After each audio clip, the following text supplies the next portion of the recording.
Hey guys, Josh here from Sportitude Running, and it's shoe review time, and today we're going to be talking about the new light, fast road racing shoe from Asics, and it is none other than the Asics MetaSpeed Sky.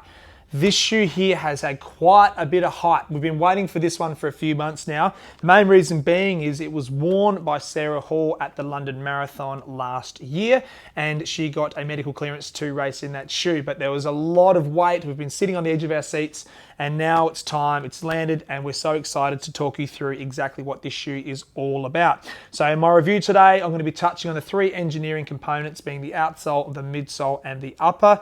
Dial in on who should be thinking about buying this shoe, and who knows, give you all the information at home to maybe throw this into your race day rotation. So without further ado, let's get stuck in. Okay guys, so in my shoe reviews gone by, I do like to profile the foot type that could be considering this shoe through here.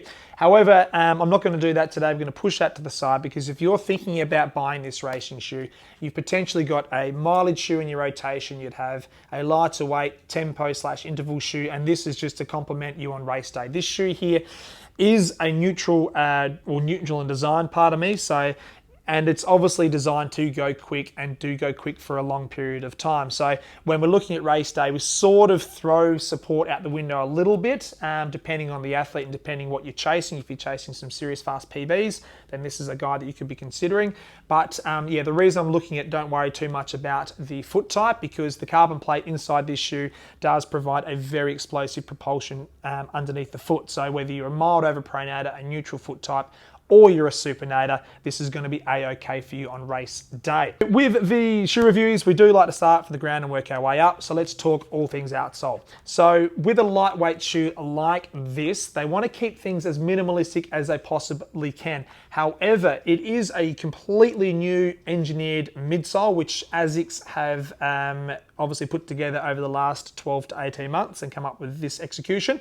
So they kind of got to protect it still. So you've got underneath a sort of a hard wearing rubber, which is covering pretty much the lateral component of the heel right through to the forefoot, and covering the whole surface area with no flex grooves across the shoe itself, being the horizontal plane being medial to lateral side. So that does provide, in conjunction with the carbon plate, which we'll get into in two ticks, a relatively stable but stiff outsole underneath this midsole. A little bit of high wearing rubber just on the medial side of the heel through here.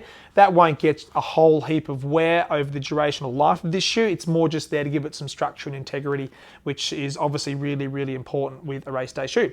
Now coming to the midsole. Now this is essentially where all the magic is happening within this shoe. Now Asics have got a full length carbon plate, and it's 1.1 millimeters in thickness, running from the back through to the forefoot. And this is Asics' first crack at a full length carbon plate. And it is very exciting because there is a lot of noise in this space. There's been a lot of noise for a number of years now, and it's great that Asics have come to the table and introduced this into that market, because they're a little bit slow in comparison to the other brands, but that's a-okay. That's Asics' way of doing things. They do take their time and make sure they release a shoe being very confident they have nailed the engineering brief as such. So full length carbon plate from the heel through to the forefoot, 5 millimeter heel to toe drop. Now that is a 33.28 for the men's and a 31.26 for the ladies. So a subtle adjustment with the stack for both men's and women's, but still a relatively generous stack height, all things considered.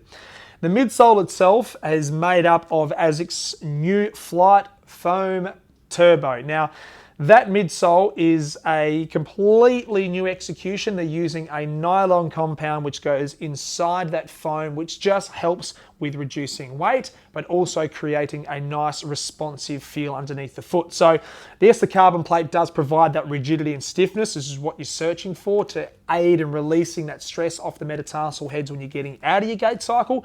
But most of the responsiveness will come from the midsole itself. It's just the carbon plate is adding that layer of integrity to this shoe. Now coming up to the upper, there's not a lot to really dial in on here because it is a race day shoe. It's a minimalistic racing design, so there's not a lot of weight. There is a little bit of sort of structure in the heel counter at the back. I wouldn't say I wouldn't call it a total internal heel counter by any stretch of the imagination, because there's a little bit of movement back through here.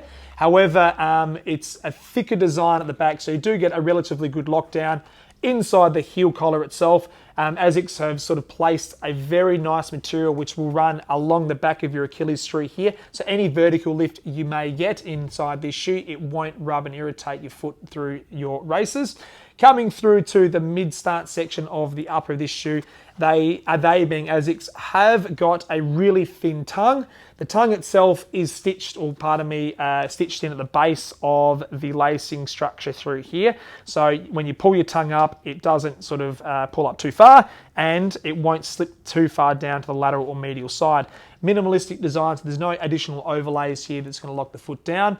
And coming through to the forefoot, you got that engineered mesh, which is very, very light, incredibly breathable. Again, all about reducing the weight on race day, but trying to provide as much support as you possibly can with that weight reduction.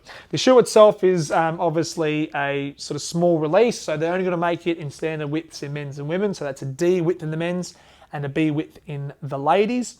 And if I had to touch on a couple of features of this shoe, which I personally really like, because there is a lot of carbon plates in the market right now, and there's a lot of noise in that space.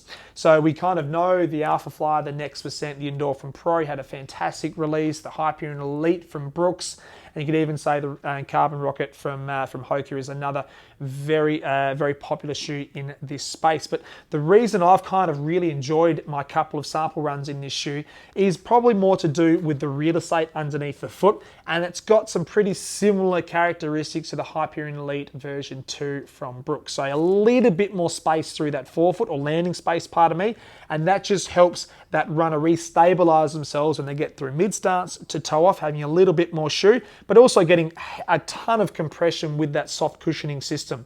Now, we find carbon plate shoes like this, it doesn't matter if it's the Next Percent, the Alpha Fly, this specific shoe here being the MetaSpeed Sky or the Hyperion Elite 2, runners do resupinate out of their gait cycle. That's essentially what the carbon plate's there to do. It's to provide that propulsion, use your big toe as almost like a lever to flick you out of your last stage of your gait cycle. So they're all very similar in that characteristic.